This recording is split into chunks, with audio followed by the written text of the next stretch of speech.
Hola, ¿cómo están? Les damos una cordial bienvenida a esta primer charla que tiene el aniversario número 17 del IMAC. Son charlas con todos y todas los homenajeados de este 17 aniversario. Soy Abraham Velasco y bueno, es un gusto saludarles. Estamos también haciendo estas actividades gracias al programa de Me Late la Cultura del IMAC y todas estas charlas van a quedar grabadas en video y las van a poder ustedes disfrutar, como espero nosotros lo disfrutemos, en el espacio de YouTube de IMACcast en el podcast del futuro no me acuerdo. Y bueno, Rocío Castro, mi compañera, nos acompaña. ¿Cómo estás, Rocío? Bien, máster, intimidada porque eres todo un acervo. Viendo, puedes platicar desde la historia del cine de Aguascalientes, las bandas de rock, los fanzines, ¿no? Sí es la todavía no las vagancia, llego. la vagancia que tuve desde chavillo. Qué maravilla. Es un placer y qué gusto tener a mujeres que en su ámbito son tan inspiradoras, ¿no? Sale uno regocijada y si tenía incertidumbres ante este mundo como que a veces áspero, sale uno confortado. Eso es muy bonito de escucharlas y sobre todo verlas trabajar en el ámbito de la cultura y el arte. Eso me encanta. Por eso estoy emocionada. Súper contentos y gustosos de recibirlas y de poder platicar con ustedes tres. Eva Terán, ¿cómo estás? ¿Qué tal? Laura Elena Flores, compañera del IMAC de la banda sinfónica. Hola, muy bien, y gracias. Arely Jiménez. Hola, muchas gracias. Pues súper contentos. No sabemos muy bien por dónde empezar porque hay mucho que platicar. Ya estábamos platicando, ya estábamos enrolados en muchas historias, anécdotas, y estaba yo, al escuchar a Arely, cómo estamos todos entrelazados, estaba yo reflexionando que verdaderamente sí hay una comunidad artística, aunque a veces no la tengamos tan consciente. Hay lazos a lo mejor no tan obvios, lazos que nos conectan, ¿no? Generaciones que nos conectan, que nos inspiran, y hablamos de que estos premios o no son premios, como lo decías tú, Rocío, son reconocimientos, nos hacen visibilizar muchas trayectorias que nos pueden inspirar, ¿no? Quiero empezar quizá con Eva porque tengo una relación con ella de muchos años, de mucha trayectoria y siempre cuando platico con ella, que no es muy seguido, o cuando nos encontramos, la veo con mucho gusto, con mucho aprecio. Eva, un gusto recibirte, tu trayectoria pues es importantísima, pero el origen de las cosas, ¿dónde empezó todo? No hablemos todavía de Hechos La Mocha. Vámonos un poquito más atrás. Tú no eres originaria de Aguascalientes. No, de la Ciudad de México. Eres de la Ciudad de México, pero llegaste a cierta edad, tú viste un ambiente aquí cultural. Platícanos un poco de esa experiencia. Fascinante, claro. Vengo de una familia pues muy ligada a la cultura. Mi abuelo era un poco fotógrafo, relacionaba la fotografía con el alpinismo, había música siempre en casa, mi mamá tocaba el piano. Entonces de ahí, a los 6 años, salimos a Torreón, vivimos 9 años en Torreón, y ahí nada. Mi mamá consiguió una maestra de piano y nos puso a tocar el piano, a los hermanos, pero no había más nada, ¿no? Entonces cuando llegamos aquí en el 74, fue una maravilla, o sea, una casa de cultura, ¿no? De los años 70, claro. Recordemos que fue la primera casa de cultura a nivel nacional, gracias a las gestiones de don Víctor. Sandoval. Y lo que me encontré en ese recinto fue un espacio súper vivo, o sea, no nada más era que yo iba a clase de guitarra o al coro, mi hermana Mariana iba al teatro, mi hermano Héctor iba a la cerámica, sino que se sentía este ambiente, ahora lo llamamos, antes no, ahora lo puedo llamar como intercultural. Platicábamos, ¿no? Unos con otros, la cafetería era un espacio muy vivo, había ajedrez y todo, ¿no?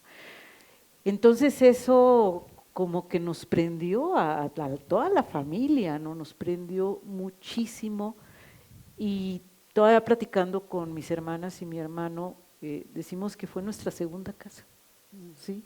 Prácticamente durante una década. La Ahí Casa de la estuvimos. Cultura. La Casa de la Cultura, sí, claro. Sí.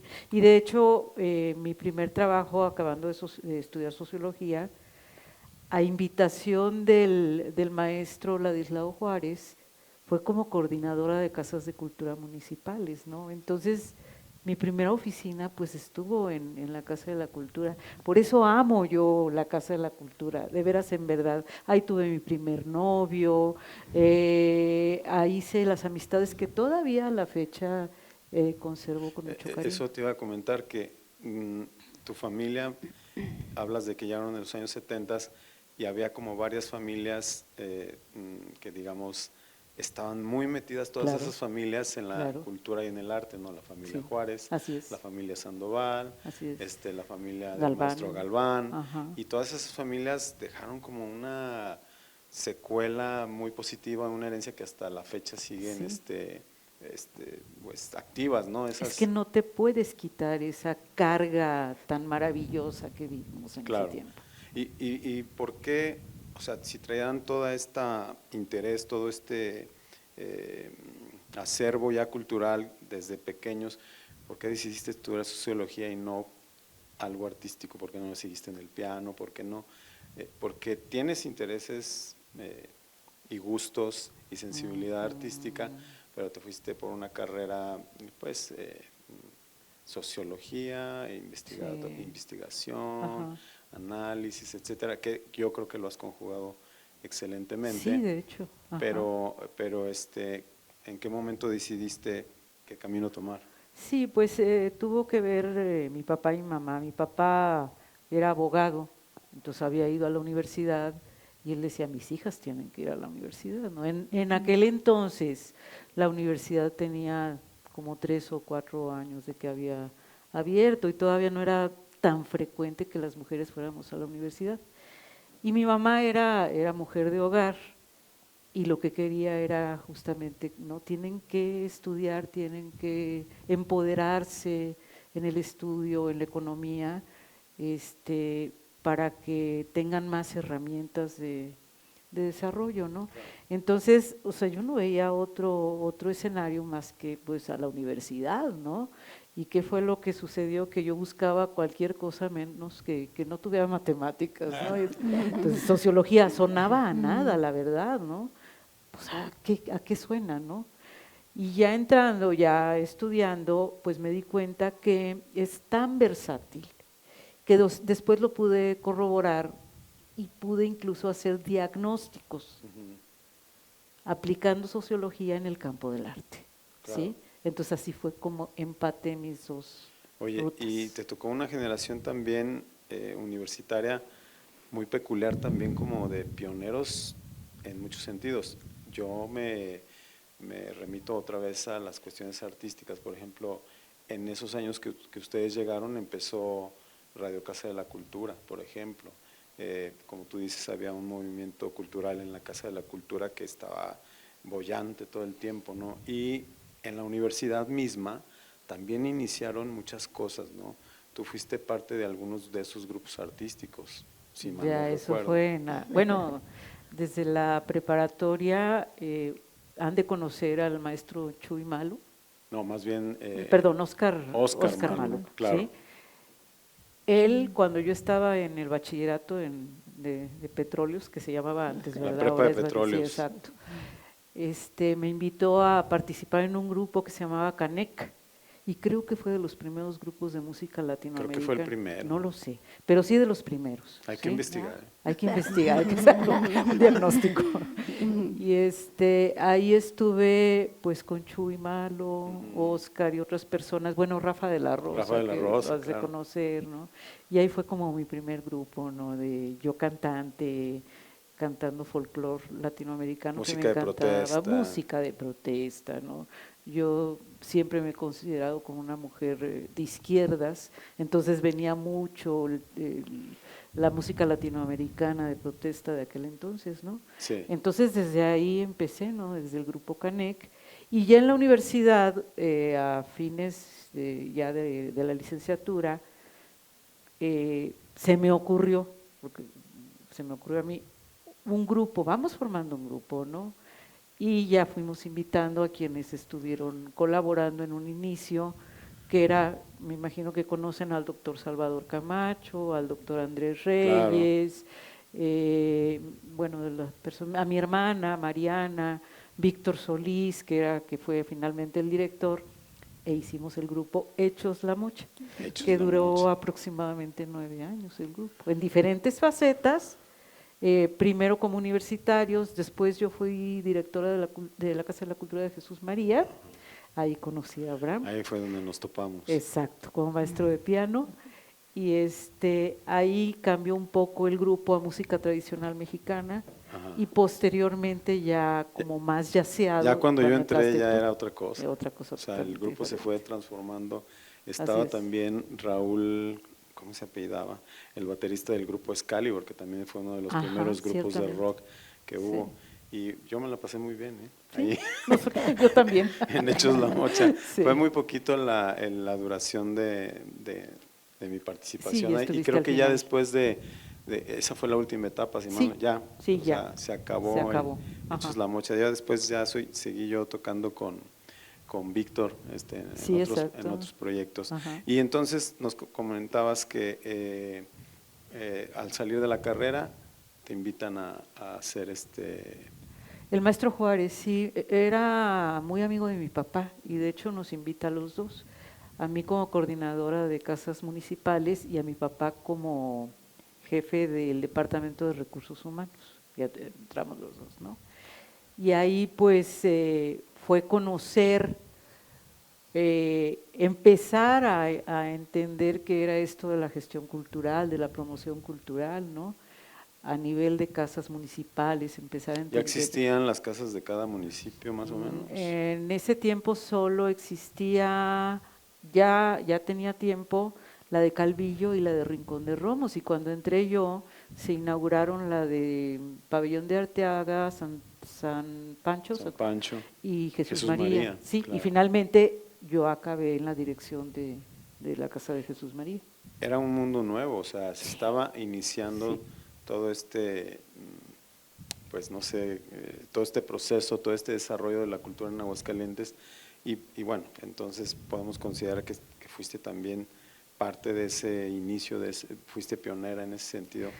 De hecho, bueno, ahora ya existen las UEAs, ¿no? Las unidades de exploración artística, pero en aquel entonces se empezaron a implementar, en Jesús María se llamaban unidades de iniciación artística, ¿no?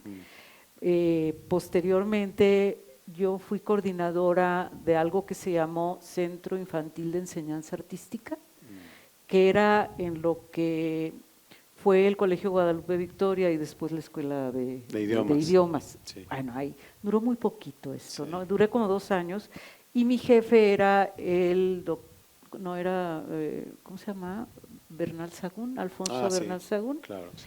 Bueno, y él dijo, hagamos algo con la educación infantil, y entonces se trajo programas de bellas artes y eran las unidades de iniciación artística. Me dijo, adáptalas para la realidad, y todavía tengo mis fichitas, ¿no? O sea, sesión por sesión, ¿no? De pintura, de expresión corporal, de música, etcétera, ¿no?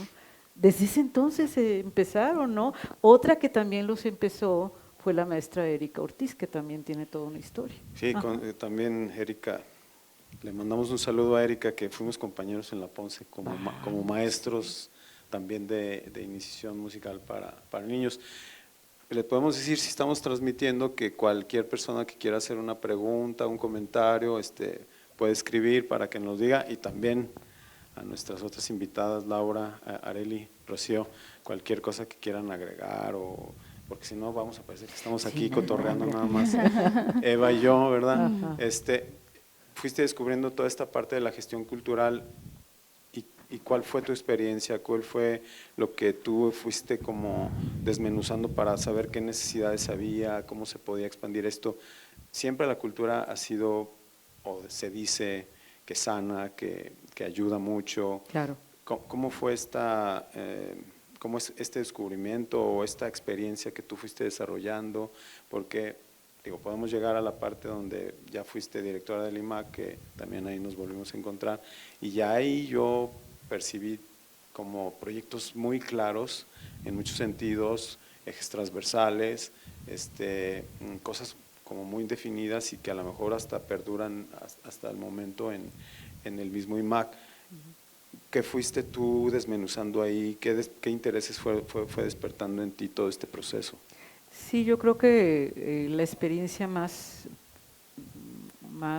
fuerte fue haber estado 4 años en la Casa de la Cultura de Jesús María, porque me permitió conocer una comunidad con todas las problemáticas que tiene una comunidad semirural en ese entonces, ¿no?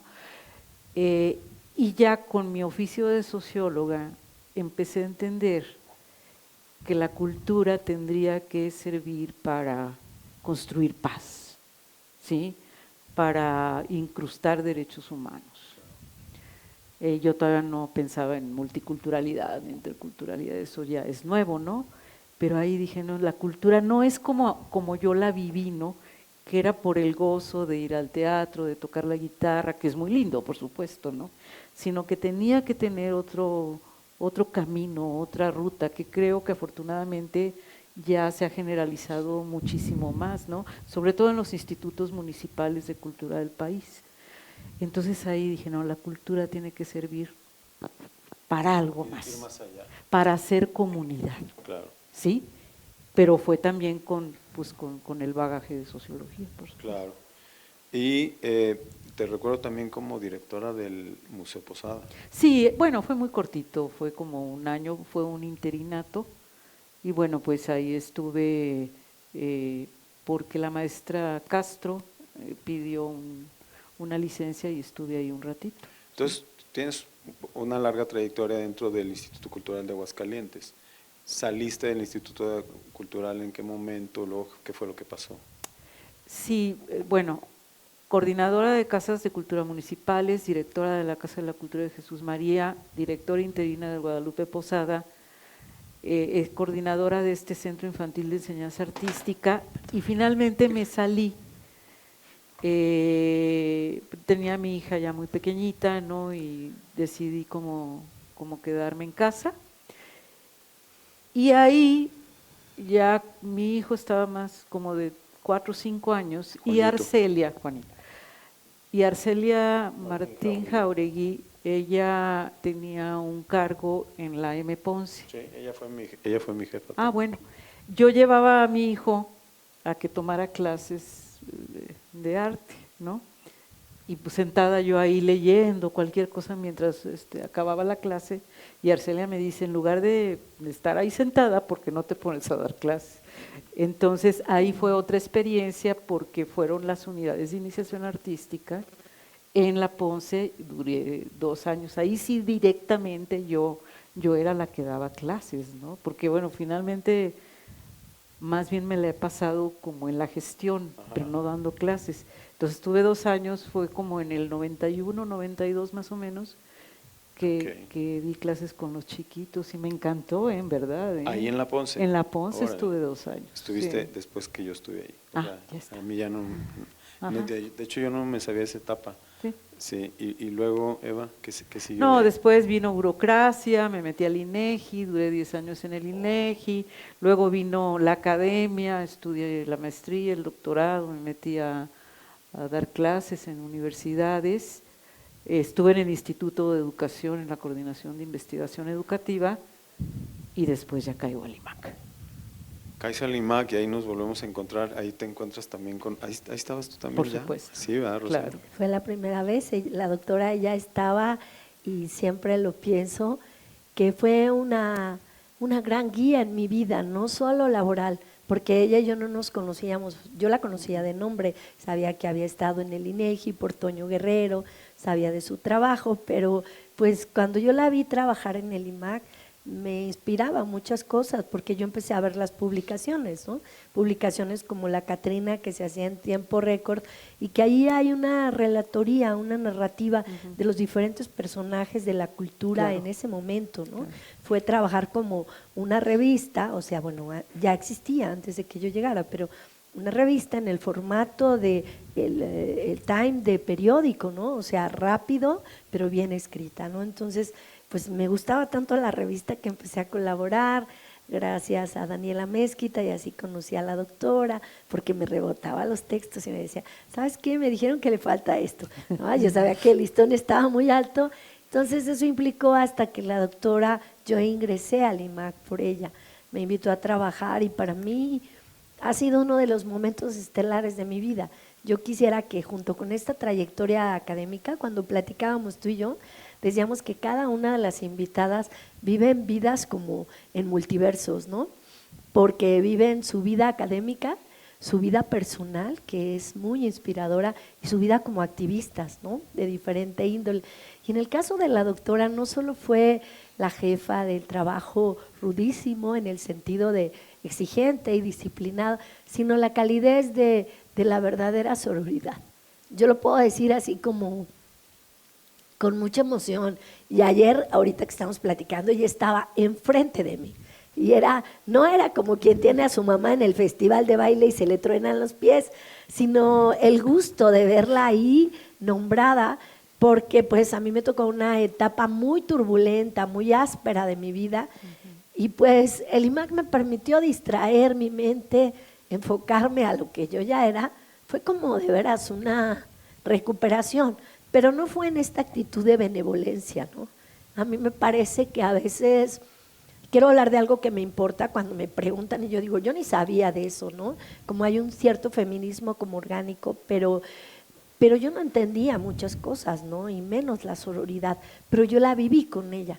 O sea, De una manera muy no fue natural. claro, no fue esta idea y fue para mí súper, o sea, lo recuerdo ni siquiera con lágrima, con emoción, porque cuando tú descubres que alguien te apoya desinteresadamente, pero que si fueras tú o cualquier otra persona, otra mujer lo haría, dices, ahí hay generosidad, ahí hay convicción, ¿no?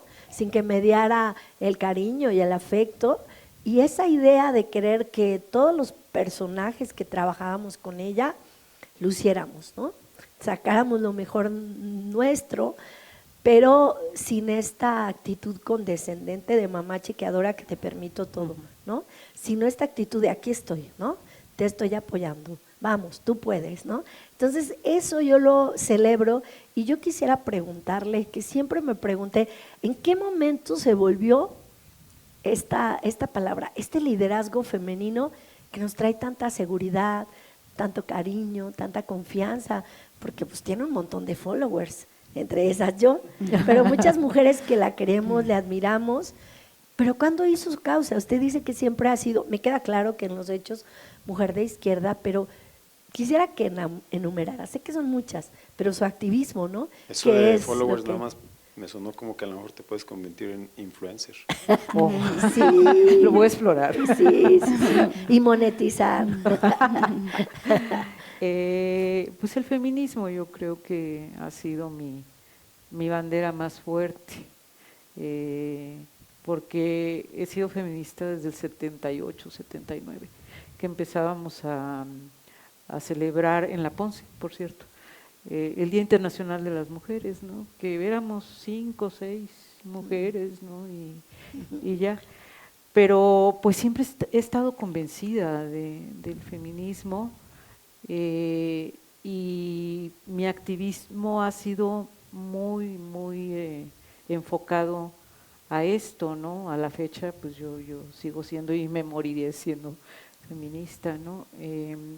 Entonces, por ejemplo, ya con todas las ideas que yo traía, las ideas sociales que traía para el IMAC, que bueno, no nada más fui yo, fuimos un equipo que empezamos como a idear cómo podría ser esto.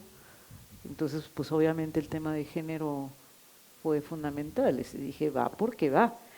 Y bueno, pues un producto es el premio Dolores Castro, ¿no? Claro. Que bueno, yo no sé si se acuerden, pero casi el primer año, casi lo cerramos porque no había convocatoria, porque recibimos críticas de que éramos discriminadoras, porque solo para mujeres, ¿no? Híjole, se me hace que no. Pero finalmente lo logramos, al siguiente año ya fueron más y el tercero como que ya empezó a agarrar ruta, Sí. ¿no? Y gracias a las posteriores administraciones, pues este Se premio. posicionó Sí, impresionante. claro. Ajá. Yo estoy muy agradecido en aquella época que tú fuiste directora, me diste bastante chamba. Oye, Y- Un programa bellísimo, Sí. en Son de Paz, En era Son de Paz. bellísimo. Sí, estuvo increíble, Ajá. una experiencia que estaría muy bueno repetirla. Sí. Y recuerdo que yo me percaté como de una especial atención, aunque yo no era parte dentro del IMAG, era una especie de colaborador Sí. externo.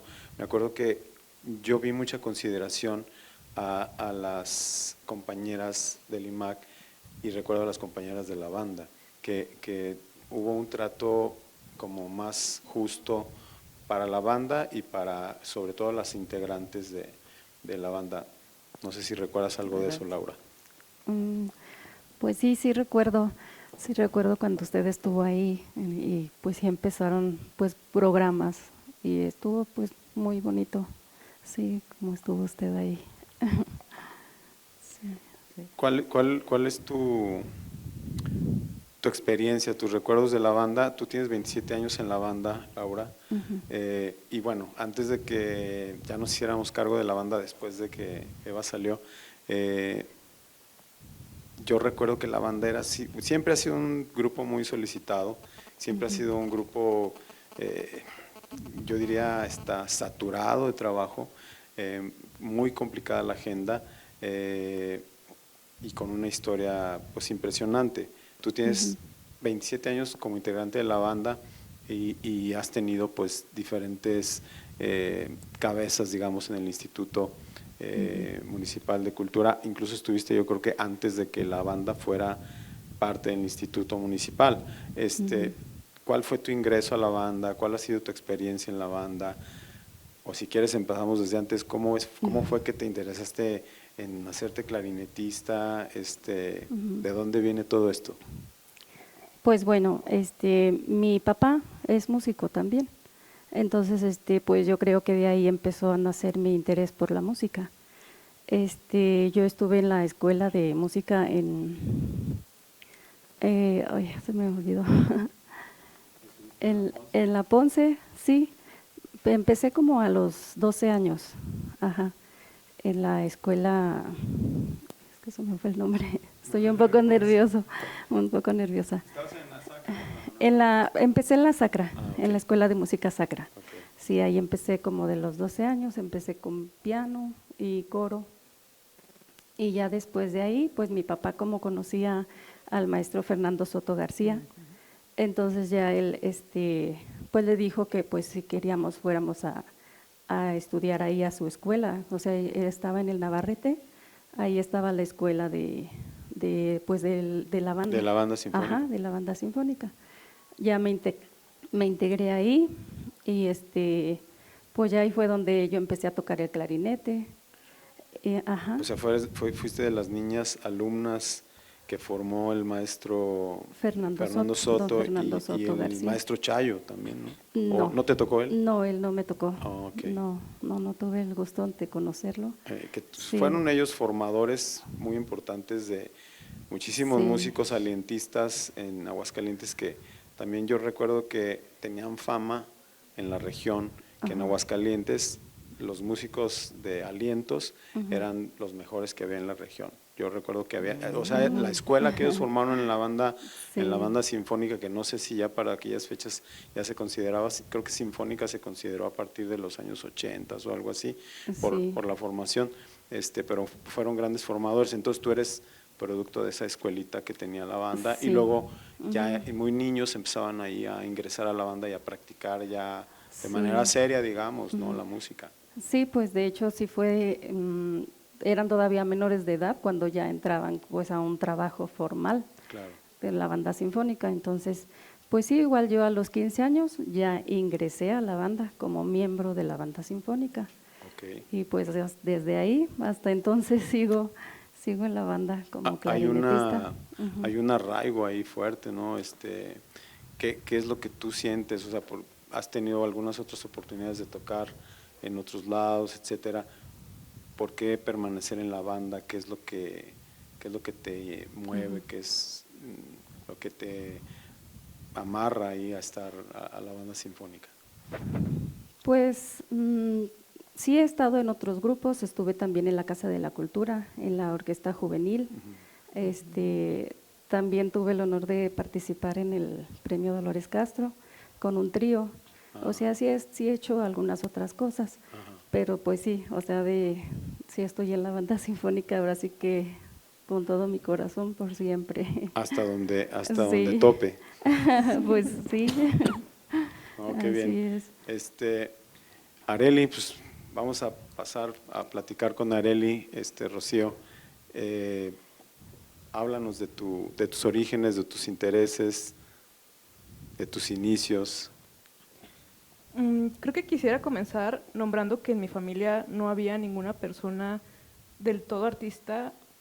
Bueno, por ejemplo, mi mamá, ella hacía bordado y punto de cruz, y tanto yo como otros dos de mis hermanos nacimos con habilidades para el dibujo, pero no había nadie que le interesara la literatura. Sin embargo, yo fui una niña que desde muy pequeña tuve problemas, yo creo que tuve TDAH, y me costaba mucho trabajo escribir, me costaba mucho trabajo leer, concentrarme, y tuve un maestro, y uno de mis tíos fue un maestro rural que me enseñó a escribir.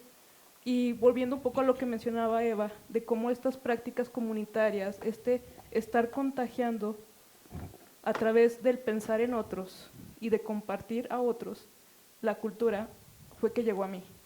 Porque fue mi tío, que fue el director de una escuela rural en Teocaltiche, que pues era un maestro de armas tomar, de irse a un rancho, de enseñar a los niños incluso desde cómo se debía trapear, cómo limpiar el salón, cómo estar en su casa, y que él nos hizo un regalo que era un libro maravilloso que yo lo recuerdo como así un cofre de tesoro de mi infancia, que justamente se llama un cofre de tesoros de cuentos de hadas, y eran varios cuentos pues de fantasía, los que todos conocemos, Blancanieves, Cenicienta, ilustrados.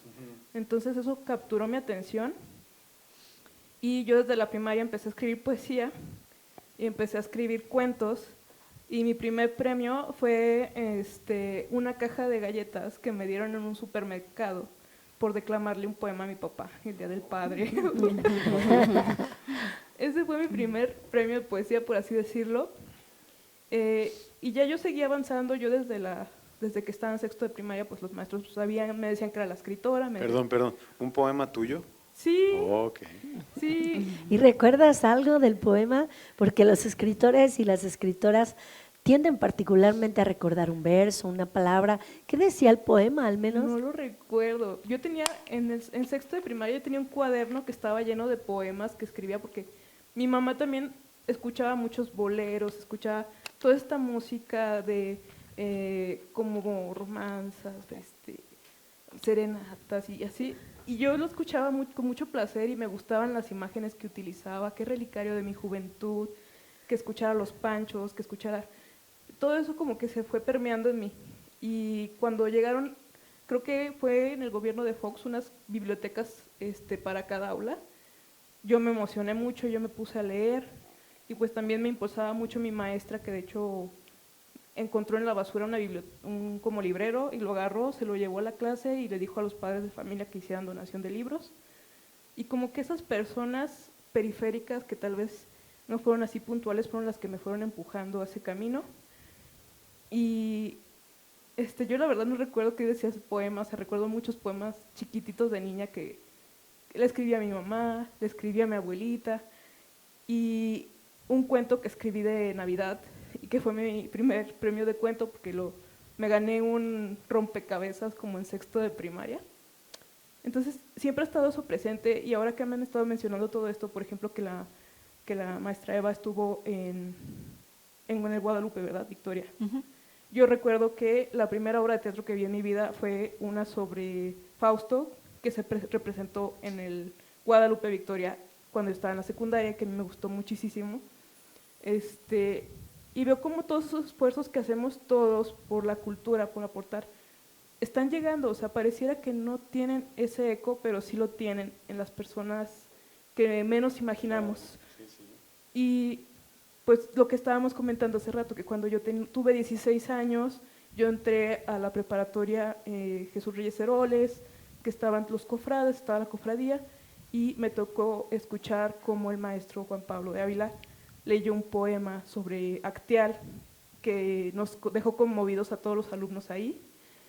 Y avanzando más en el tiempo, pues me dice el maestro Mario Cruz Palomino, oye, fíjate que sacaron esta convocatoria sobre escribir sobre Aguascalientes, etcétera, etcétera, manda algo, Arely.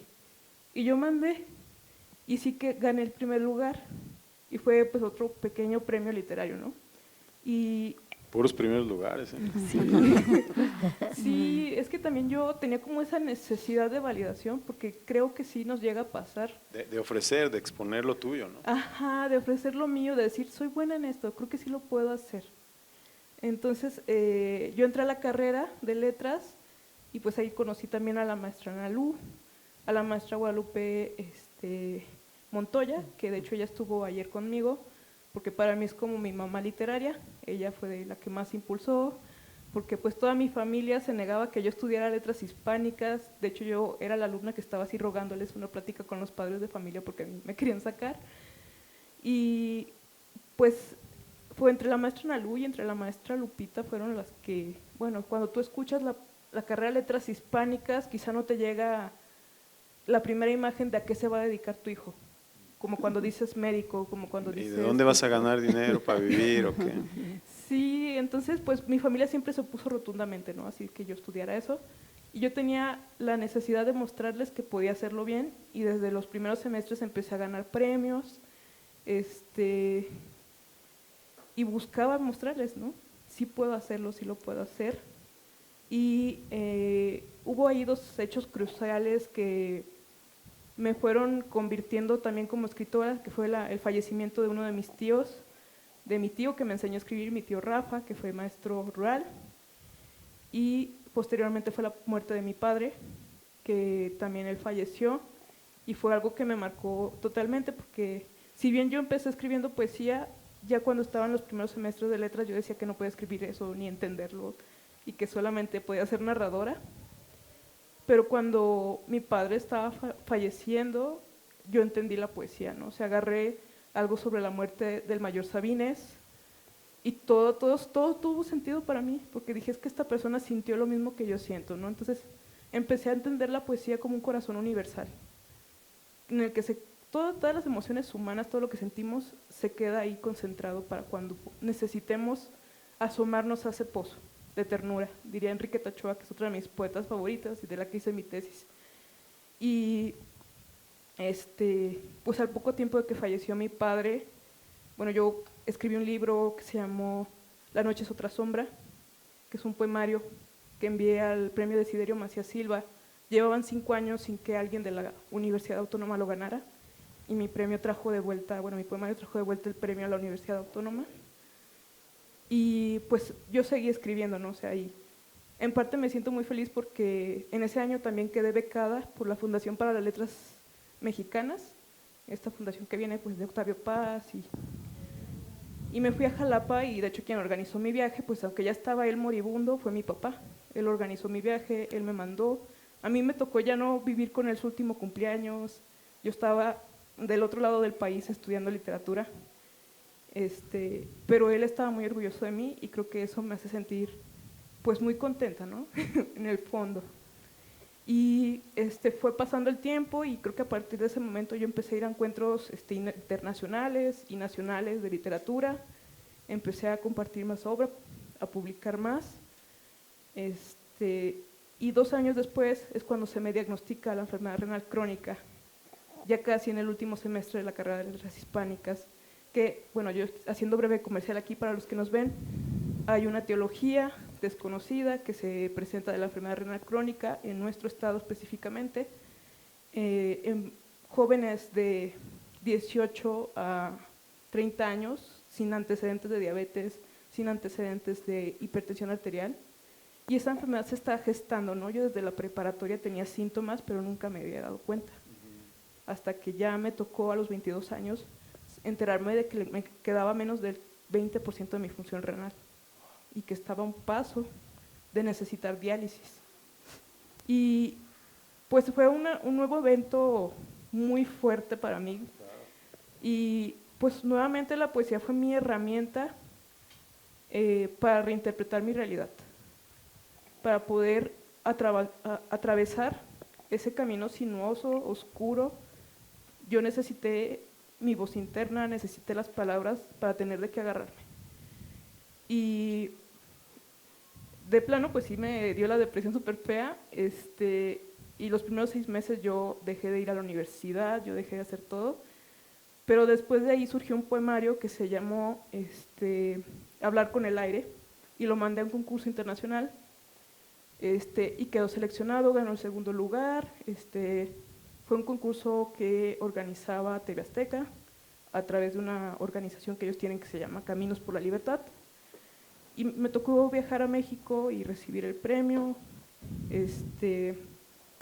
Y yo seguí trabajando sobre esa misma línea de utilizar la poesía para dar sentido a mis vivencias y para reconfigurar esas imágenes que podían resultar opresivas, ¿no?, hacia mí.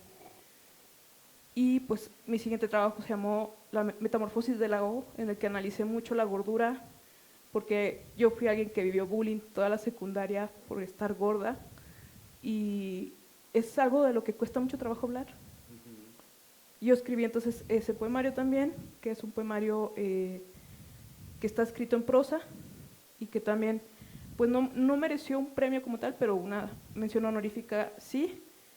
Y yo seguí trabajando. Yo en ese momento estaba en la etapa de prediálisis, que es una etapa en la que tú puedes mantenerte solamente haciendo dieta, una dieta que es baja en proteína y que tienes que estar tomando medicamento, tienes que hacer diálisis alimentaria. Era una dieta agotadora, sí, la verdad era muy cansado, pero yo todavía podía hacer muchísimas cosas, yo todavía orinaba, yo todavía estaba más o menos entera.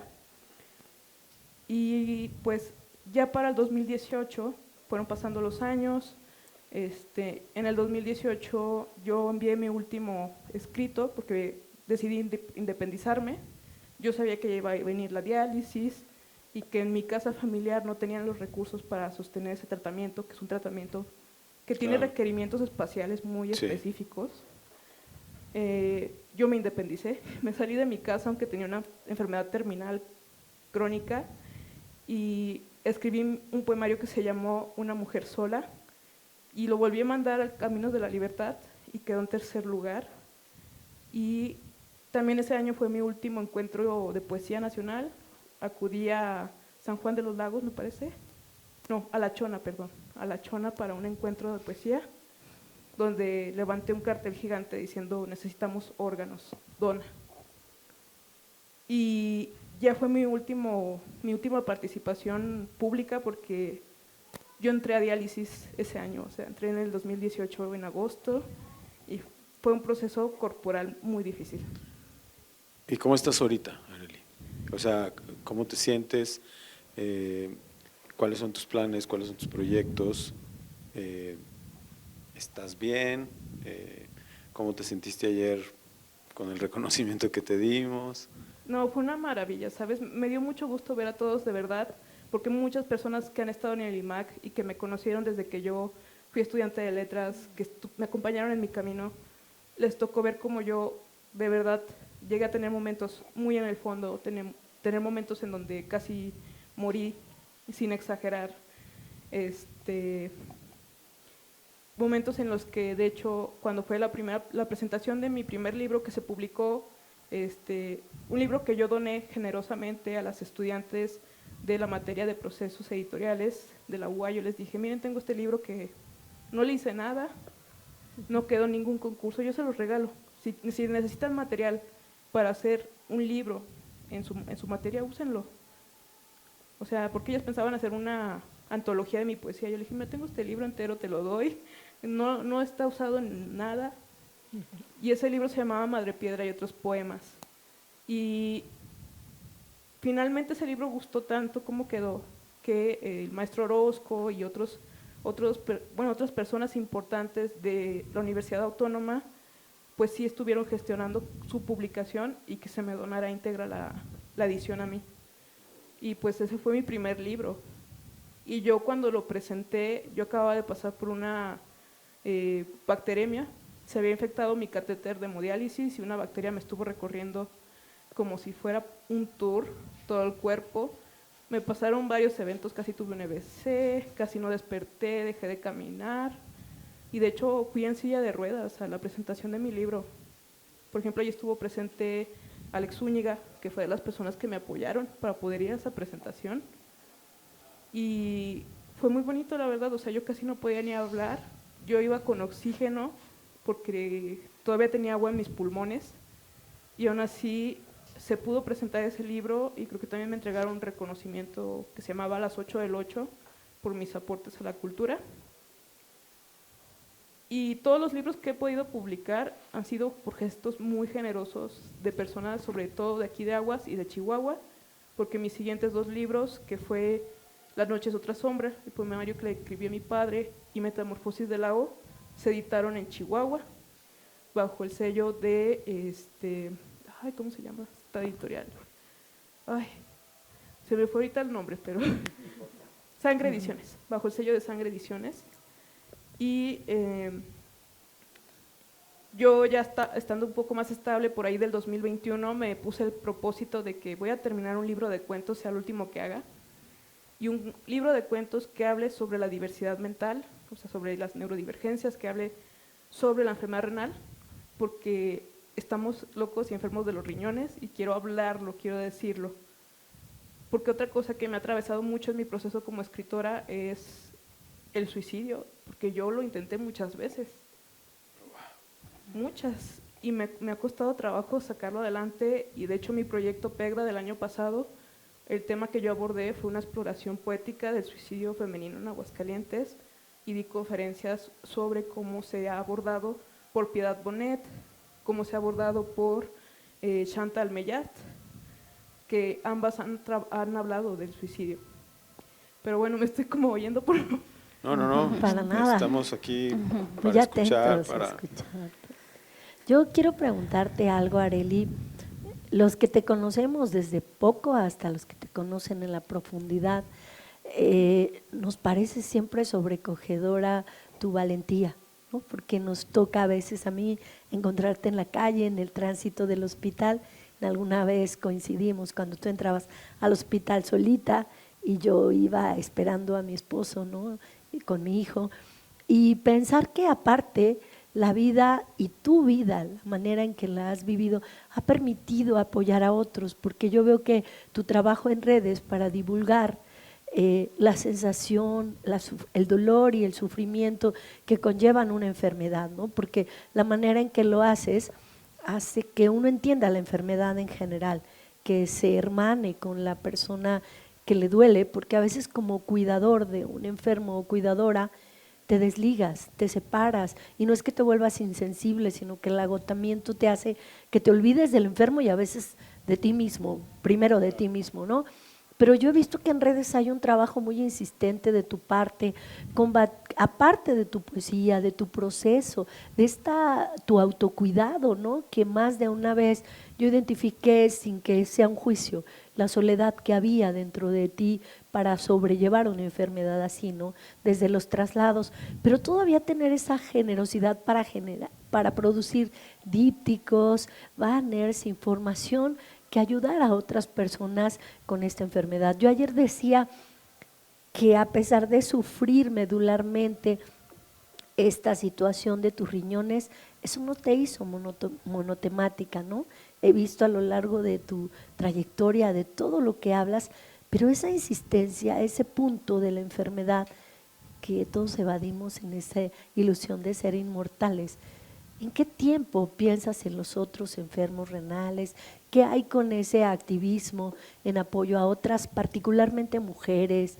Incluso yo te digo que yo entendí o me acerqué un poquito a entender el dolor de mi esposo, que en paz descanse, cuando leí, ¿no?, tus poemas sobre la sed, sobre la sal, sobre la alimentación y esta hambre, ¿no?, de sentarte a comer hasta saciar y estas ganas de dormir 3 horas sin un catéter, sin una infección, sin el pulmón lleno de agua, ¿no? Yo creo que definitivamente el dolor, aunque puede parecer un camino que nos lleva hacia nosotros mismos sin regreso, también te da la capacidad de mirar profundamente sobre otros. Y yo esto lo relaciono mucho ahorita tengo un proyecto que se llama Fanzines o Poesía Renal, en el que estoy escribiendo pues poemas de una cuartilla, los hago libritos y los leo a los pacientes. Muchas veces cuando voy a la sala de espera, porque algo que rescato mucho de lo que comentaban aquí previamente es que la cultura es eso que va más allá. Entonces, ¿qué poemas llegan a un hospital donde hay gente que está esperando una consulta, hay gente que está tribulada por distintos problemas?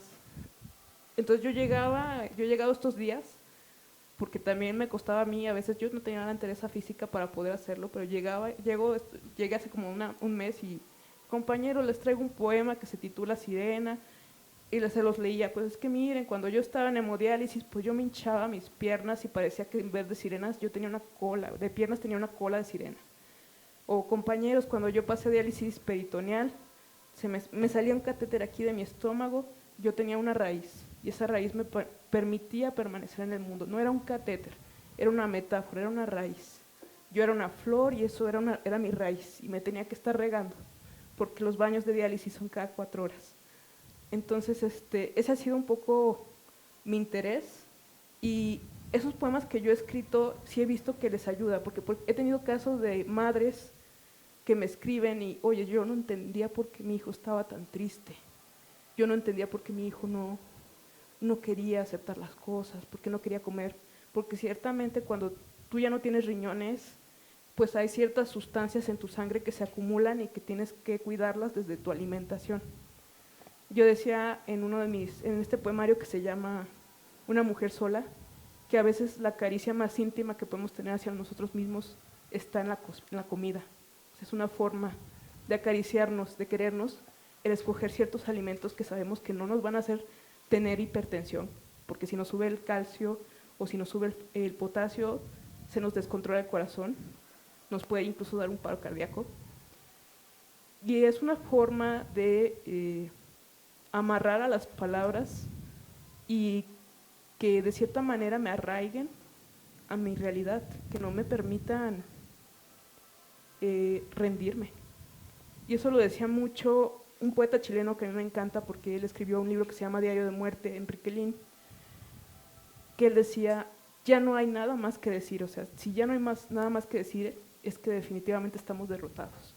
Y mientras insistamos en esta palabra, que nos mantenga justificando, diciendo el por qué, yo creo que tenemos forma de seguir adelante. Wow. Yo me quedo sin palabras ante todos tus testimonios, pero la reflexión también es, bueno, son muchas reflexiones, es el no rendirse, mientras estás aquí sigues adelante, sigues con tu trabajo. Por eso creo yo que estos reconocimientos son importantes, por estos testimoniales que son ejemplo y que inspiran, lo decíamos, no sé si antes de que empezáramos esta charla. Entonces, así como que me dejas como, ¿y ahora qué digo? Cualquier Sí, cosa de o sea, es admirable, digo, distinto. las tres son admirables, pero sí tu caso me deja así como impactado, ¿no? Un poco retomando algo de lo que tú mencionaste cuando decías que tu familia estaba negándose a que tú emprendieras este camino y que te independizaste. A lo largo de cuando empezamos el podcast en pandemia y que he tenido la oportunidad de charlar con diferentes personas que están involucradas siempre en la cultura y el arte, tengo la percepción, cualquiera de ustedes me dirá si me equivoco, que de alguna manera se han dado como estas trayectorias o estos desarrollos de una manera natural y la preocupación por la subsistencia es como algo secundario. O sea, es como naturalmente yo fui siguiendo este camino y este camino me llevó por acá, y lo que soy ahora no es que haya tomado una decisión así determinante en un momento y decir yo voy a hacer, sino que las trayectorias y los desarrollos se dan de una forma natural, simplemente con emprender unos primeros pasos, ¿no? Y yo recuerdo cuando entrevisté a Francisco Franco que le decía, ¿en qué momento decidiste convertirte en actor, director de cine, teatro? Dice, no lo sé, o sea, simplemente en el colegio había un teatrito en el que hacíamos eventos y en mi casa había muchos libros. Entonces yo leía y sin darme cuenta todo me llevó a hacer lo que soy ahora. A veces nos aferramos mucho a un objetivo, ¿no? Yo lo digo en mi caso personal, es que quiero tocar rock y quiero lograr la fama y el éxito, ¿no? Y el dinero, sexo, drogas y rock and roll. pero no, el camino de la música a mí me llevó por otros lados y ahora estoy trabajando en el IMAG y he sido muchas otras cosas. En ese sentido, no sé si me di a explicar, no sé si me di a entender. ¿Qué me pueden decir ustedes de su propio camino, de su propia trayectoria? O sea, ¿todo esto fue planeado o se dio de una forma muy natural, a veces hasta medio inconsciente o no? ¿O cómo lo pueden ustedes comentar respecto a lo que acabo de decir, que no sé si me entendieron o no? Yo creo que sí, yo propongo que regresáramos con Arely por Sí. una parte que me importa, o sea, para retomar este hilo que quería conducir con ella, sobre todo en esta naturalidad. Ella dice que su mamá bordaba, pero que ella y sus hermanos tenían esta habilidad, ¿no? Como para dibujar. Y ella pone siempre, ¿no? Que, bueno, ella no es ilustradora, ¿no? Solamente es como aficionada. Sí. Pero quiero que muestre algunas de sus ilustraciones, porque de hecho ella nos ayudó a ilustrar uno de los libros más exitosos que ha tenido el IMAC, que es como como me lo contaron, te lo cuento, Leyendas de Aguascalientes, ilustradas por diferentes grabadores, artistas visuales de Aguascalientes, y en ese momento Arely nos ayudó. No recuerdo la leyenda, si era con la de las hermanas. Era la fonda de las Agapitas. Sí, que era las doña Agapita y Agapita hija. Sí, recuerdo que algunos, Aquí lo traigo, de ese sí, libro. niños decían, bello, porque por el nombre de las agapitas, ¿no? Y fue posterior que aparecían en un antro de la feria que se llamaba Las Agapitas, y fue una traducción muy interesante que hizo Arely Ok. de esta, miren, Ese ella libro lo no conozco. venía preparada, pero aquí lo trae, Ese ¿no? libro lo conozco porque en ese libro también ilustró la madre de mi hijo.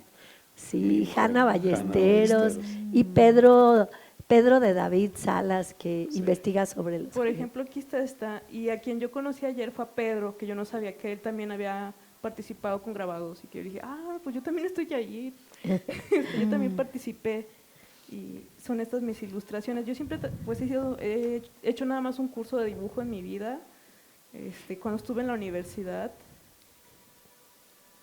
pero por ejemplo mi hermana mayor, que sí pintaba un poco más y que ella de hecho trajo libros de Frida Kahlo, tenía libros de Dalí, pues a mí me gustaba mucho verlos, o sea, incluso tenía ya un mural hermosísimo en su cuarto, y yo en su momento yo intenté hacer también un mural pintando Tlaloc en mi habitación, y estas son algunas con las que participé en el IMAC, y pues yo siempre que mi arte que yo comparto, pues siempre viene acompañado de mis imágenes, porque para mí la poesía es visual, o sea, las metáforas son imágenes, son muy vívidas.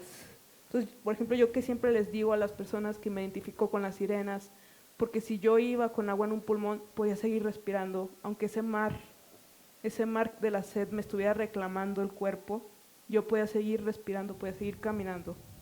Y por eso les decía, yo soy una sirena. Soy una sirena, yo fui una flor, yo fui un colibrí, y utilizaba muchos tótems para poder ubicar las distintas etapas de la enfermedad renal, porque yo ya atravesé todas, o sea, estuve en prediálisis, en diálisis, en hemodiálisis y actualmente el trasplante, que gracias a una persona que decidió decir sí después de la vida y después de 10 años de que fui diagnosticada, yo pude ser trasplantada. Gracias a los esfuerzos que han hecho en el Hospital Hidalgo y el INAER, que es el Instituto de Atención Integral a las Enfermedades Renales, aquí en Aguascalientes. ¿Ya fuiste trasplantada o vas a ser? Ya fui trasplantada, Oh, yo voy a cumplir 7 meses de trasplante. pues felicidades por Bueno, eso. siempre pongo los riñoncitos como un ángel, porque para mí todos los donantes de órganos son ángeles en vida. Es la única vida después de la vida que va a existir, de verdad.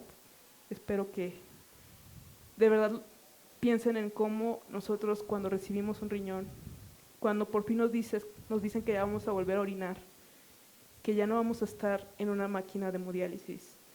En mi caso, que yo ya no podía caminar, yo ya usaba silla de ruedas, mis huesos ya estaban tan deteriorados que tenía dolor crónico y estaban considerando mandarme a clínica del dolor para que me tuvieran con parches de, ¿cómo se llama este medicamento? Es un anestésico que te ayuda a regular el dolor. Y pienso también en algo que está aquí abajo de los marcos, que es estas publicaciones que haces con tus propios recursos, como si faltara, Sí. que son pequeñas publicaciones tan amenas, si quieres también mostrarlas a las cámaras, quedaron abajo de los marcos, que donde guías, yo le comentaba a Abraham que te volviste una gourmet de los menús para las enfermedades, pero particularmente las renales, y que nos compartías tus inventos, porque a veces eran propios de tu creatividad, de vivir a través de la naturaleza, que siempre te interesó tanto, ¿no? Porque en algún momento que platiqué contigo y cuando yo te conocí a los 16, 17 años, esta idea, ¿no?, de contactar con la naturaleza, del respeto por los animales. Sí. O sea, sorprendentemente es que alguien que tenga tanto aprecio por la vida, hay algo ahí que no resulte como tú lo deseas o con la vida que habías llegado, ¿no? Porque a veces dice, bueno, después de una vida de excesos el riñón se cansa, ¿no? Pero también hay muchos enfermos que yo te preguntaba, ¿de dónde surge la enfermedad? A veces la penalizamos y somos tan rudos, no con la enfermedad, sino con los enfermos, ¿no? De hecho, yo escribí un poema que se llama Como la lluvia. La enfermedad es como la lluvia, así se llama, porque fue algo que me dijo un doctor hace muchos años en el consultorio.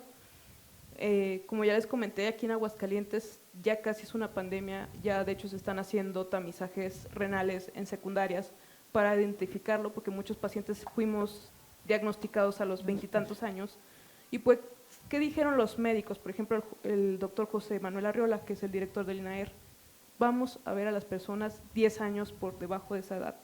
Vámonos con los adolescentes, vámonos con los niños de secundarias. Hicieron un estudio en Calvillo en el que se percataron de que precisamente aquí hay una tendencia genética a desarrollar la enfermedad renal.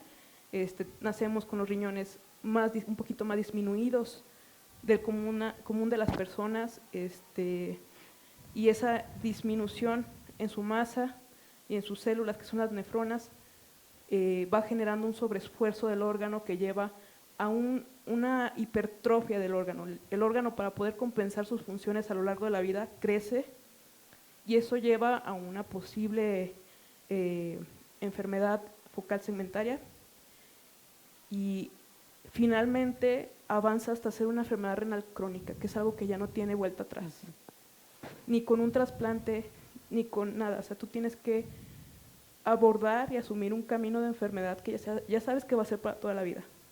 Ya sabes que vas a estar determinado tiempo con lo que le queda de función a tus riñones, que lo ideal es que te diagnostiquen lo más temprano posible, determinado tiempo en diálisis, dependiendo de cuánto dure tu cavidad peritoneal, determinado tiempo en hemodiálisis, dependiendo de cuánto dure tu corazón, tus venas, y vas a estar trasplantado también un tiempo, dependiendo de cuánto dure ese órgano que alguien te dio.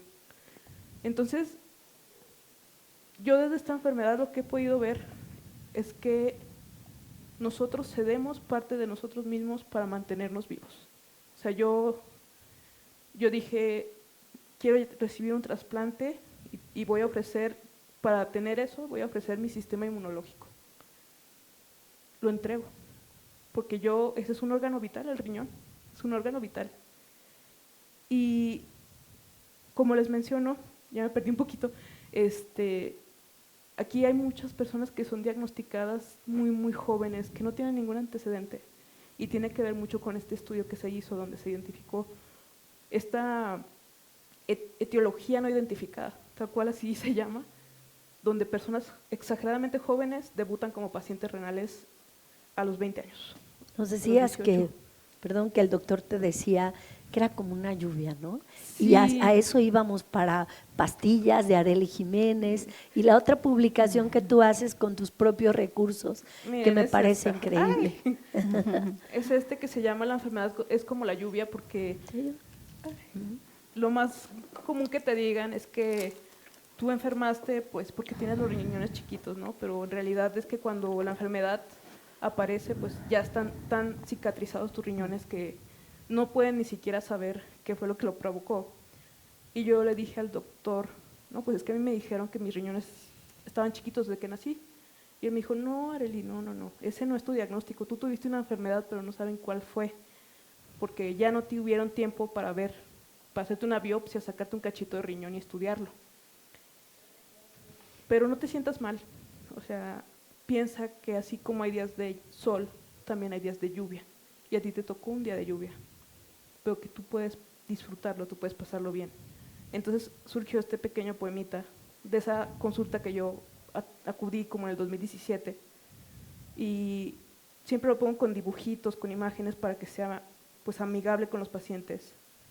Este es uno de los poemas que yo les he leído cuando estoy en sala de espera. ¿Esos son los que le llamas fanzines? Fanzines, Ok. sí. Un día algo en mí ya no fue normal, no sabía qué pasaba, me tocó estar frente al médico, entonces supe al fin que tenía una enfermedad incurable, le pedí al médico una explicación, me cuidaba y era joven, tampoco tenía antecedentes, el doctor me dijo que hay días soleados y lluviosos, a mí me había tocado la lluvia, podía intentar huir o aprender a bailar debajo de ella. Y pues esto lo escribo mucho para combatir prejuicios, porque nunca falta quien te dice que no te cuidaste, quienes son pues muy salutistas y que tú no hiciste tal cual, y en realidad hay veces que ni los mismos médicos pueden saber por qué tienes esa enfermedad. Y bueno, ella los comparte, hace este esfuerzo editorial por dentro de todo este contexto. Yo lo he remarcado, tener esa fuerza, ¿no? Y creo que frente a eso el silencio nos llena, ¿no? Escucharla a ella es dejar tiempo para que esas palabras tan poderosas tuyas y esos hechos, ¿no? Porque podría parecer que ya con escribirlo, ¿no? Ya hay un gran trabajo artístico y estético, pero después con lo que hay, con tu cuerpo, con todo y ese sufrimiento físico, llegar al hospital y darles ánimo a otros, ¿no? Eso me conmueve profundamente, porque a mí me tocó encontrarte en el otro lado, ¿no? Esperando tu momento para la hemodiálisis, y luego verte deambular por esos mismos espacios para compartirles, ¿no? Algo de esperanza. Me parece increíblemente admirable, ¿no? O sea, y yo lo digo públicamente, cuando lo platiqué con Abraham, le decía, hay personas con las que cuando la miro a los ojos me quedo callada, ¿no? Porque nos hemos encontrado en circunstancias muy Pues sí, difíciles. como decía hace rato, nos deja sin palabras todo este relato, todo este testimonio. No sé, Eva, si quieres tú comentar algo. En relación a tu pregunta, Sí, Pregunta un que poco ya cerró larga. con Arely y siguió Hay una hablando. pregunta un poco larga que fue ya, sí. para las tres. ¿Te acuerdas de lo que pregunté? Bueno, Fue una reflexión externada. Exacto. pues buena parte de mi vida la he dedicado al arte, a la cultura, y no ha sido por cuestiones monetarias. Bueno, sí y no. Obviamente me mantuve buen rato, recibía yo un sueldo, ¿no? Pero no era así como con la idea de me voy a hacer rica de esto, ¿no? No. O me aferro a estar aquí, o sea, es que de repente hay muchos clichés en este asunto de la cultura y del arte o del ser artista, en el que parece que tienes que tener como una resistencia heroica, pero más bien me refiero yo al aceptar como esa naturalidad del camino, al dar unos primeros pasos en un sendero y estarlo disfrutando, o sea, estarlo como aceptando, a pesar de que a lo mejor a veces no son los planes que uno tenía en la juventud o las ilusiones estas de el famoso eslogan que a mí no me acaba de convencer, de sigue tus sueños y ¿sí me explico? Sí, claro. O sea, Sí. se me hace como un poco cursi esa parte y un eslogan así como que, o sea, sí hay que seguir los sueños, pero también hay que trabajar y también hay que aceptar ciertas circunstancias y el ejemplo de Arely me parece impresionante en ese sentido, o sea, aceptar las circunstancias que tienes en tu vida y a pesar de eso seguir con toda la alegría y el disfrute de realizar ese trabajo que se te presentó en la vida porque tienes ciertas cualidades, tienes cierta vocación, etcétera. Sí, me acuerdo cuando vivíamos en Torreón, estaba en secundaria y mi papá me decía que me tenía que casar con un rico algodonero. Pues fallé, le fallé totalmente. Finalmente, pues mis compañeros han estado relacionados con el arte y no se caracterizan justamente porque sean personas millonarias, ni mucho menos, ¿no? Entonces yo opté por esta forma de vida en la que pues yo no visualizo el dinero como una meta, ¿no? O sea, ya per se, ¿no? Sino como una manera de sustento, sí, ¿no? Y además estoy convencida de que quienes se dedican al arte, a la cultura y lo hacen como sustento, pues tienen que estar dignamente soportados, ¿no? Económicamente. Me parece muy importante, cada vez hay más, no solo artistas, sino gestores, promotores culturales, y pues sí, yo pienso que se requiere de un pago digno, ¿no? No millonario, pero sí digno. Claro, y también me refería no solo al asunto del dinero de la subsistencia, que eso siento que se da, o sea, si tú haces una actividad con el gusto y la vocación y la convicción, la remuneración viene en mayor o menor medida. Me refería como a esa parte de ser exitoso, ¿no? Que es un asunto como muy relativo. ¿Qué es ser exitoso? ¿Qué es? Pues yo, en mi punto de vista, es entender que haces para lo que tú sientes que eres útil y eres bueno y lo disfrutas, ¿no? Esa era como mi pregunta, pues, o mi reflexión, que ya siento que es como medio confuso. No, Aster, yo tengo para la doctora una pregunta. Más bien quisiera que ahondara en esta otra parte que forma parte de nosotros, que es las redes sociales, ¿no? Donde a veces compartimos en diferentes profundidades nuestros cumpleaños, nuestros proyectos, a veces en estados de ánimo.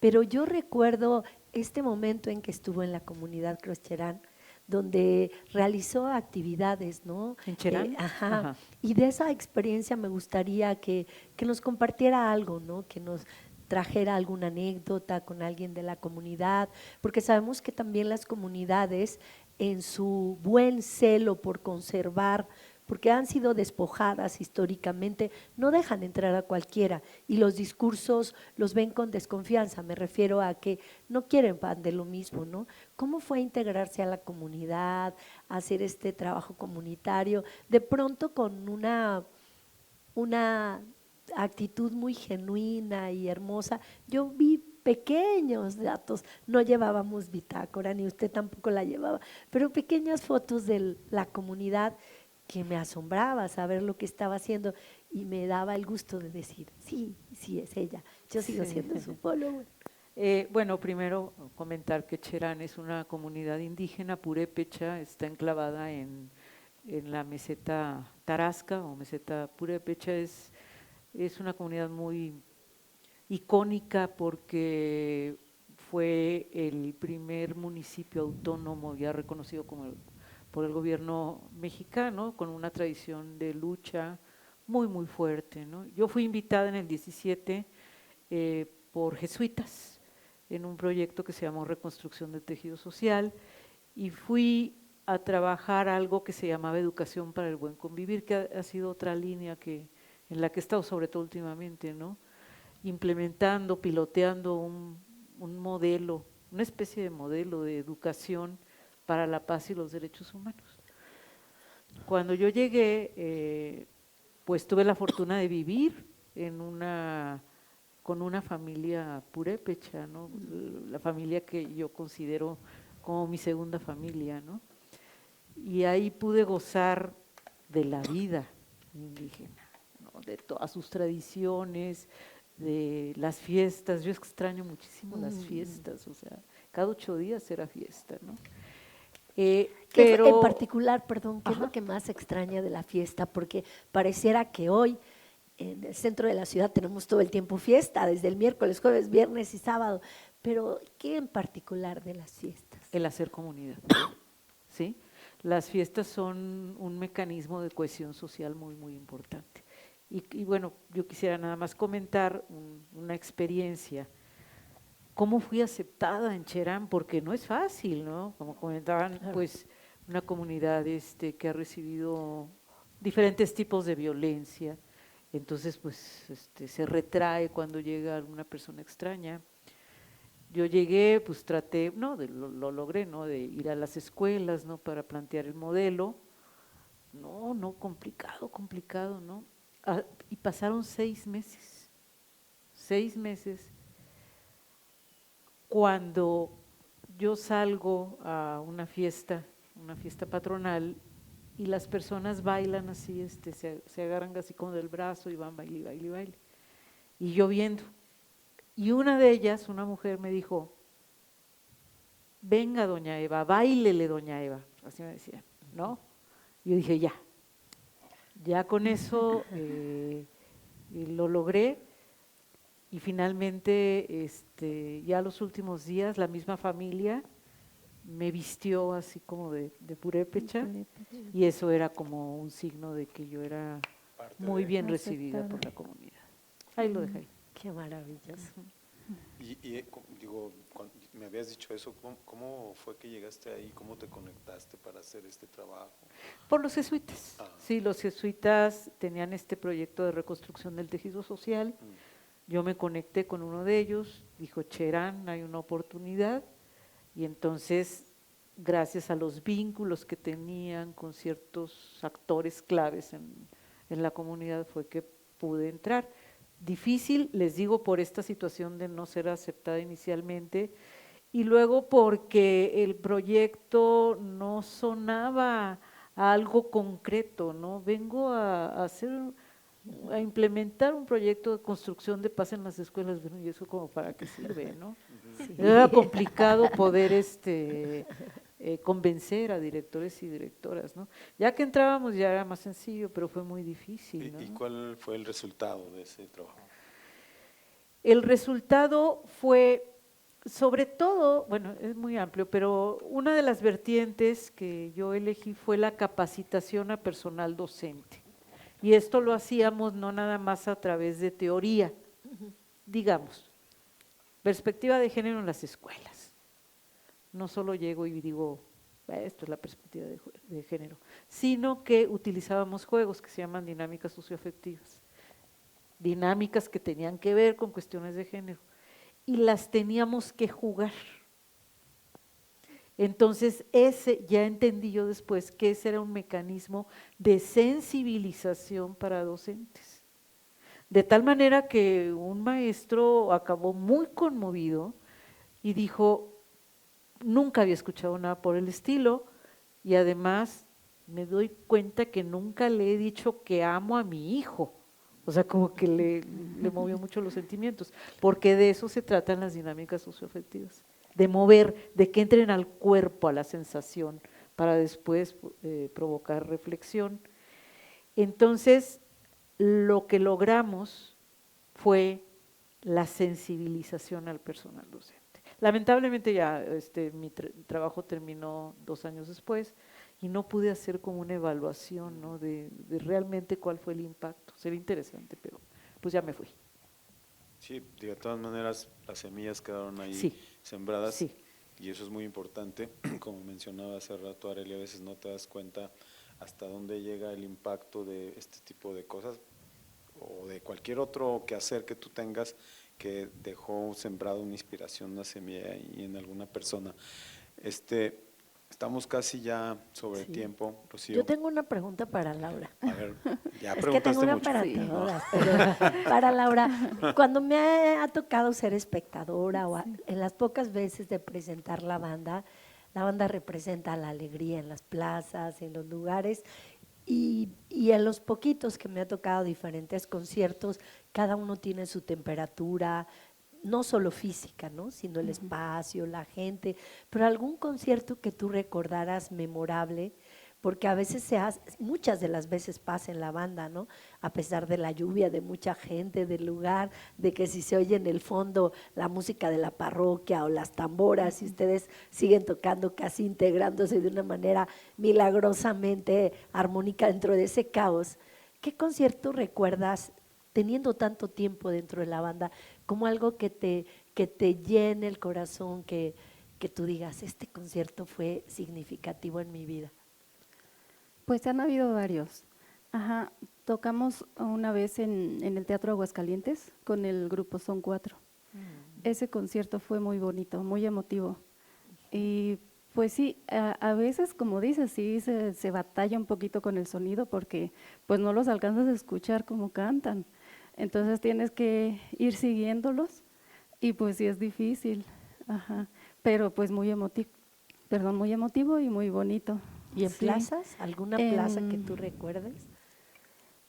Pues por decir los jueves que tocamos en la plaza, pues también son muy emotivos, a la gente le gusta mucho, ajá, y pues sí, todos es muy padre, los didácticos, conciertos didácticos que tocamos en las escuelas, en jardines de niños, ver cómo los niños pues sí se emocionan, se meten en la música. Hasta les piden autógrafo. Sí, sí, sí, de hecho, sí nos piden autógrafos los niños. Entonces, pues, pienso que la música llega a todos los corazones, ¿no? Perdón, o sea, para la tristeza, para la alegría, o sea, hay para todo en Y la banda en la música. sinfónica y sus integrantes son, yo puedo decir que son guerreros. Es una banda no de guerra, es una banda sinfónica, pero es una banda guerrera porque, o sea, ahora sí que yo, Trueno y Relampagué están al pie del Tenemos cañón que estar. y sí abordan una cantidad de eventos, de espacios diferentes, con tantos diferentes públicos, de estar con la Sinfónica tocando Los Planetas de Holst, Sí, también, al Teatro muy Aguascalientes bonito. con Son 4, que fue un proyecto de tu gestión. No, Sí, son 4. claro. Son 4. No me Ese digas que no me acuerdo. proyecto yo lo desarrollé y se grabó el disco en tu gestión. La banda sinfónica acompaña a Son Son 4. 4. Órale. Sí. Ya no me Eran acuerdo. muchas cosas, doctor. Por eso le decía que Sí. este era como con la doctora Eva, íbamos de un proyecto tras otro sin descanso, pero con regocijo. Sí. Y yo pienso, Laura, cuando los veo a ustedes, a ti, que creo que en el Titanic sí existieron estos músicos que naufragando seguían tocando, porque a veces Sí. empieza a llover y casi se van cuando ya empieza a escurrir al Sí, nivel de la ya. cintura. Ajá. Es como Eso. digo, ya cuando llega, pasa el pecho, entonces ya sí se van. Sí, ya ¿no? cuando la partitura se está mojando. Que ya se está borrando. ¿verdad? Híjole, es que ya no vemos, ya nos tenemos Claro, que retirar. sí, ¿no? Y, también la gente no gente, permite. aunque sí, se moje, sí. se queda, ¿no? Yo he visto los Sí. jueves, hasta la gente mayor, con el riesgo de pescar el resfriado, pero escucharlos a ustedes siempre Sí, es muy- esa se emociona cercanía. mucho la gente. Les gusta, tenemos de hecho público que está ahí constante todos los jueves, que está con nosotros y es muy bonito verlos, Esos pues jueves cómo son se los emocionan. jueves sí. de la banda. Sí. Y O sea, gente de de- años, esta es ¿no? tu De su banda. Gente que ya- música, de la música que ellos quieren interpretar, porque la banda tiene muchísimas vertientes, o sea, hay que hacer en un acto protocolario, Sí. en el congreso, Actos los cívicos. himnos, en las escuelas, Ajá. pero el momento artístico como lo que son, que es un grupo artístico. El momento artístico de la banda, digamos Sí. permanentemente, son los Los jueves. jueves. Ahí el repertorio de la banda es variado, ahí es donde la gente puede disfrutar mucho más la interpretación de la banda. Estamos ya sobre tiempo para concluir esta charla y bueno, antes de despedirnos, no sé si alguna de ustedes quiera agregar algo, comentar algo, criticar algo o lo que Sugerir. sea. Yo Sugerir. quería compartirle algo a Laura que me pasó. Cuando yo fui trasplantada, entré al hospital el 7 de diciembre y me quedé ahí hasta como el 13, el 20. Y toda esa época estuvieron yendo músicos a cantar canciones navideñas, a cantar pues sí, villancicos. Ujú. Y no sabías la experiencia tan bonita que era escucharlos, tú estando internado, Sí. que te llegara la voz de un soprano, que te llegara la música, y más que acompañaban sobre todo a niños con leucemia. Sí. Entonces, yo sí siento que el arte tiene un inmenso poder transformador. Claro. Sí, pues escuchándote precisamente tu historia, pues sí estaba pensando mucho en lo que es la música, ¿no? En todos los sentimientos que transmite. Pues sí, o sea, cómo puede ser que tengas un dolor muy grande, pero a lo mejor si escuchas alguna melodía, escuchas algo, te transforma y te cambia. Sí, lo pensé mucho, lo relacioné. Sí, y sí, yo ahorita que te escuché dije, ay, qué bonito fue escuchar esos villancicos cuando yo estaba hospitalizada y que estaba en un cuarto aislado y no podían venir muchas personas a acercarse a mí porque me acababan de bajar todo mi sistema inmune. Pero la música traspasaba las paredes, traspasaba las ventanas y Qué bonita te imagen. acompañaba. Claro, ayuda Qué muchísimo. bonita experiencia. Eva, no sé si quieras comentar Bueno, algo nada más, finalmente. pues un poco tomando las aportaciones de Laura y Arely.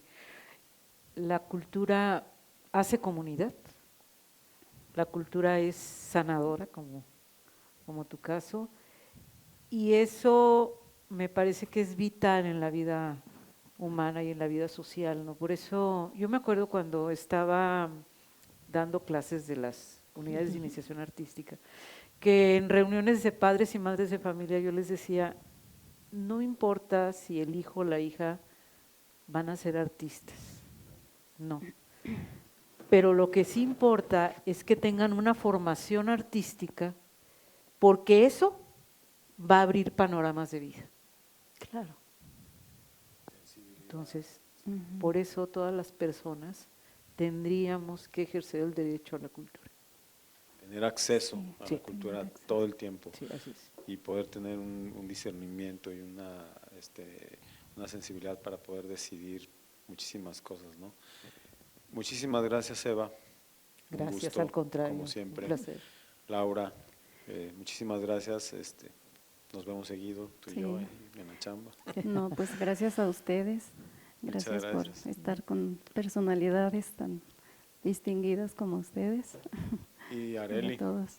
también muchísimas gracias por toda tu valentía de podernos compartir tu testimonio de vida y todo tu trabajo artístico tan admirable. Las tres son admirables en lo que hacen y como personas es un privilegio poderlas conocer. Rocío. Pues me encanta que ahora seamos 4 mujeres y un hombre, porque cabe decir que en este ámbito todavía nos falta un rato, ¿no? Para que las balanzas se equilibren, están los esfuerzos, pero también nosotras, ¿no? Debemos pugnar, porque el sol sale para todos. Lo que hemos aprendido también es que han habido grandes talentos que han tenido que a lo largo de la historia poner un seudónimo, disfrazarse, digamos, artísticamente, cobijadas en otras identidades para poder decir lo que quieren, ¿no? Actualmente ya otro tipo son las violencias, ¿no? Ya no es tanto decirlo, sino que hay poetas, músicas, artistas, gestoras, que en este eufemismo tan pavoroso de la violencia actual desaparece, ¿no? Entonces, todo el tiempo hay que ir sorteando estas presencias, pero me encanta tu apertura, tu buen ánimo y bueno, tus reflexiones, claro, tus reflexiones interiores que nos compartes y que bueno, así como Que la a veces doctora. no se entienden muy bien.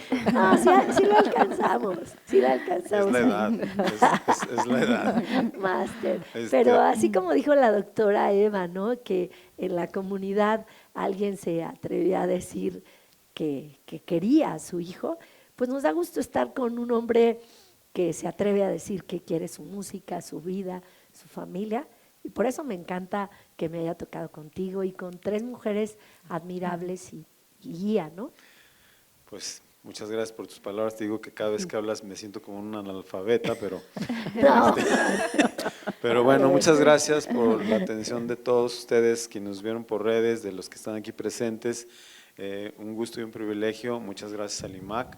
Estas son las charlas del 17 aniversario que estamos cumpliendo en el IMAC para el Futuro No Me Acuerdo y para el programa Me Late la Cultura. En verdad, muy contento de haber charlado con ustedes.